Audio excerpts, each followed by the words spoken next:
Bonjour Yosef Srak Bonjour Avner, David. bienvenue à vous. Ici Amelech HaMashiach. Amelech HaMashiach. Alors, on attendait la Oui, suite avec la impatience. suite. Tout à fait. Donc on est dans le livre Yechi Amelech HaMashiach, pour ceux qui suivent, à la page Kouf Dalet, page 104. Et là le thème du sujet, ça va être le lien de Mashiach ben David et de Mashiach ben Yosef, entre parenthèses, Betachlit Ichud Amiti, dans l'absolue véritable unité, union. Donc on a expliqué précédemment que donc Mashiach ben David et Mashiach ben Yosef, c'est le même personnage. Simplement, dans un premier temps, quand il est que Becheskat Mashiach, présumé être Mashiach, on l'appelle Mashiach ben Yosef. C'est la période de l'exil où on est nourri par les forces de Yosef Hatzadik. Et ensuite, lorsque de Becheskat Mashiach, présumé Mashiach, on passe à Mashiach Vadaï, Mashiach certifié. Donc on prend notre luminosité de David, d'accord, du Mashiach ben David, qui lui va nous nourrir pendant la période messianique. D'accord. Amen. Et là, donc c'est bien, c'est le même personnage qui se dévoile premièrement en tant que Mashiach ben Yosef, et qui devient ensuite et qui devient Mashiach ben David. Voilà. Et là, il va nous dire que ce sujet d'englobement des deux Meshichim, donc d'unité des deux Mashiach à l'époque de la Géoula, va être expliqué dans le Torah Or du Admor HaZaken. Donc, page 44a, lorsqu'il explique les versets de l'Haftara de Vaïgash, inspiré du prophète Ézéchiel, chapitre 37, dans lequel le prophète nous dit: prends un panneau, un morceau de bois, et inscris dessus qu'il appartient à Yehuda, etc. Ensuite, tu prendras un autre morceau de bois et tu vas écrire que ça appartient à Yosef, et que le bois en question est lié à Ephraïm, fils de Yosef. Ensuite, tu vas les rapprocher l'un de l'autre. Les deux morceaux de bois. Voilà, les deux morceaux de bois, etc. Et ensuite, je vais prendre le bois de Yosef et je vais placer au-dessus de lui le bois de Yehuda. Et finalement, mon serviteur David sera roi sur l'ensemble. D'accord? Ça, c'est l'Haftara. Et par rapport à ces paroles de l'Haftara, voici le langage du Admor HaZaken dans le Torah Or. Et il nous dit, Pirouche, cela veut dire qu'à l'heure actuelle, Yosef est au-dessus de Yehuda, qui est comparé au cèdre du Liban, un arbre particulièrement solide et particulièrement inflexible. Mais, 3 petits points, mais au temps futur, lorsque Mashiach viendra, lorsqu'ensemble Yosef et Yehuda se lieront Betachlit Ichud Amiti, dans l'absolue véritable unité, point, 3 points. D'accord. Echad Bechad Igashu, l'un avec l'autre vont se rapprocher, 3 petits points. À ce moment-là, Yehuda il va s'élever au-dessus de Yosef, 3 petits points. Et à ce moment-là, David Melech al Kol Israël, et mon serviteur David sera roi sur tout Israël, 3 petits points. Et les enfants de Yehuda et d'Israël se rassembleront ensemble et ils vont placer à leur tête un maître, un dirigeant, un roi, un leader, qui sera le Melech Melech HaMashiach. Donc ça, c'est les paroles du Torah Or du Admor HaZaken. Avec tout ce qui a été dit précédemment, on va comprendre ce qui est écrit dans le Harizal, dans le Koutachas du Harizal, lorsqu'il explique la parole des sages dans le chapitre Relek, le chapitre de Sanhedrin qui parle de l'ère messianique. Il est écrit là-bas qu'Akadosh Baruch Hu a attrapé Yerovam ben Nevat, Jéroboam, et il lui dit: Chazor Becha, regrette, fais tchouva, regrette ton comportement mauvais. Alors, à ce moment-là, Jéroboam va lui dire: Mi Barosh, qui est à la tête, qui est le roi, d'accord? Alors Dieu va lui dire: c'est le fils de Yishai qui est roi. David ben Yishai. Fils de Yishai. Alors il dit: si c'est ça, je n'ai pas besoin de faire tchouva. Pourquoi? Parce que c'est véritablement le sujet qu'on a évoqué précédemment, qu'Akadosh Baruch Hu a voulu que Jéroboam fasse tchouva. Et à ce moment-là, va éclairer chez lui le niveau de Yosef, qui est le bois d'Ephraïm, d'accord? Et c'est pour ça c'est ça qu'on va dire: moi et toi et Ben Ishai et David, nous allons nous promener dans le Gan Eden, dans lequel éclaire la lumière infinie de Dieu d'une luminosité très grande. D'accord? D'accord. Mais Yosef, Hatzadik et Yehuda vont se lier dans le temps futur, dans une extrême unité pour être un seul et même, une seule et même personne. D'accord? Donc là, l'Admor HaZaken nous pose bien l'idée qu'il n'y aura plus deux personnages. D'accord? Pour l'instant, il faut qu'il y ait une hiérarchie, celle de Yosef, qui est au-dessus de Yehuda. Pendant le temps d'exil, on va dire. Mais ensuite, ils vont se lier d'une unité parfaite, mais c'est malgré tout Yehuda qui va prendre le dessus grâce au Melech HaMashiach.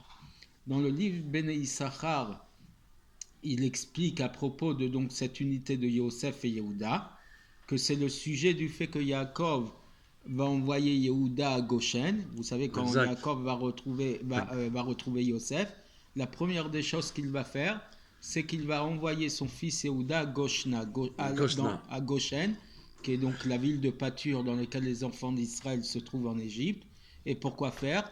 Les Orot, les Fanav, pour y construire, ériger une yeshiva. Une yeshiva de la Géoula.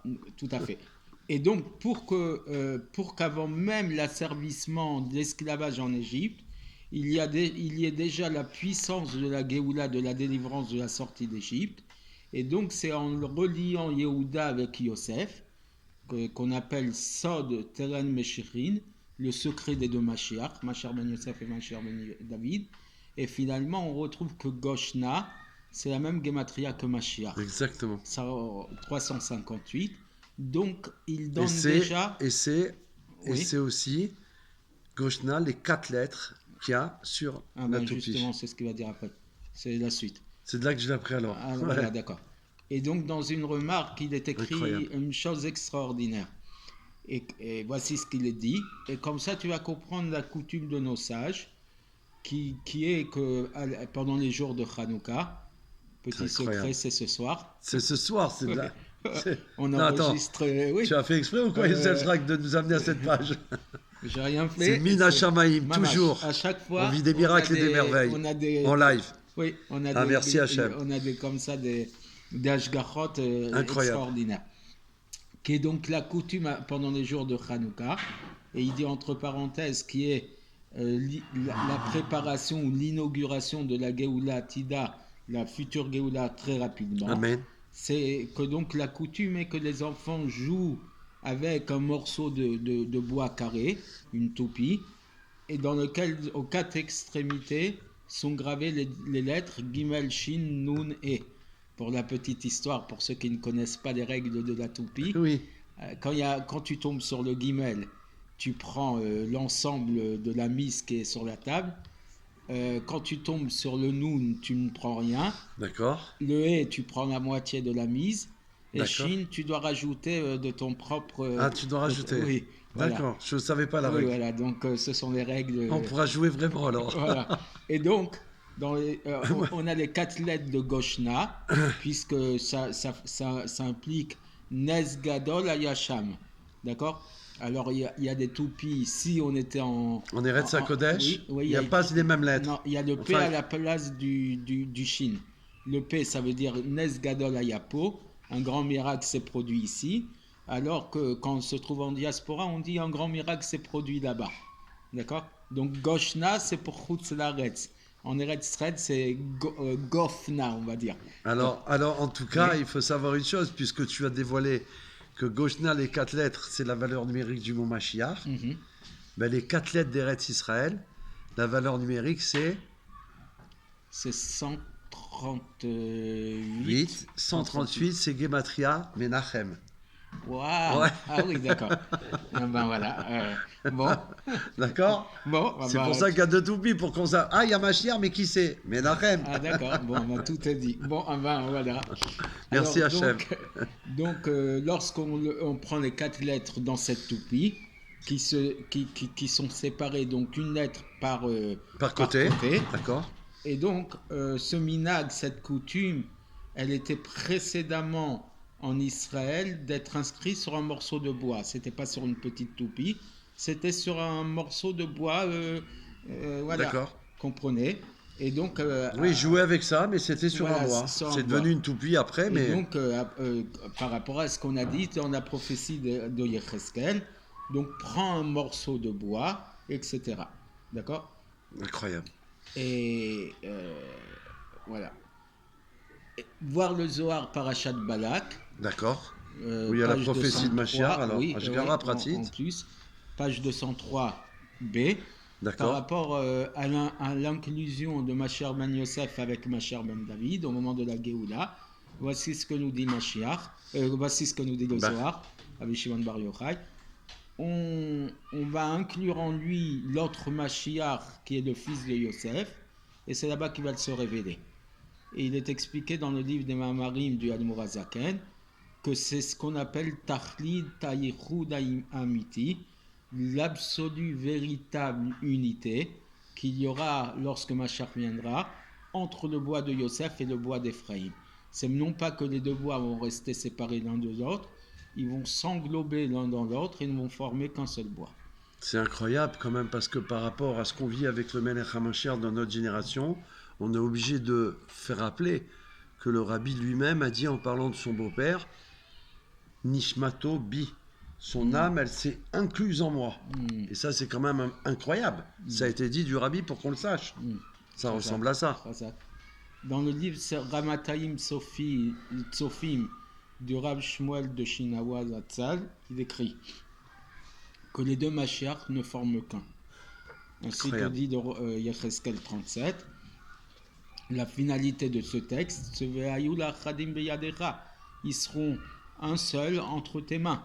C'est pas deux, ils vont former qu'une seule, comme on a dit. Qu'un seul être, en fait.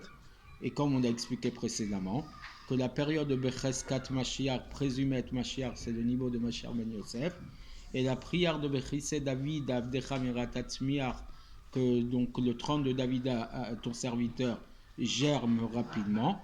Ça veut dire que le Mashiach ben Yosef va vivre et se révéler en tant que Mashiach ben David.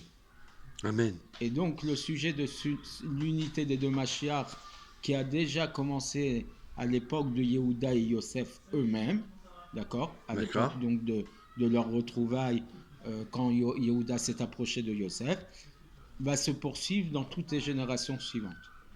Voir le Torah Or là-bas, qu'après qu'il a expliqué le sujet de l'unification des deux Mashiach dans un temps futur, il rajoute, voir à propos du verset Machar Chodesh, c'est le même sujet de Yonatan et David.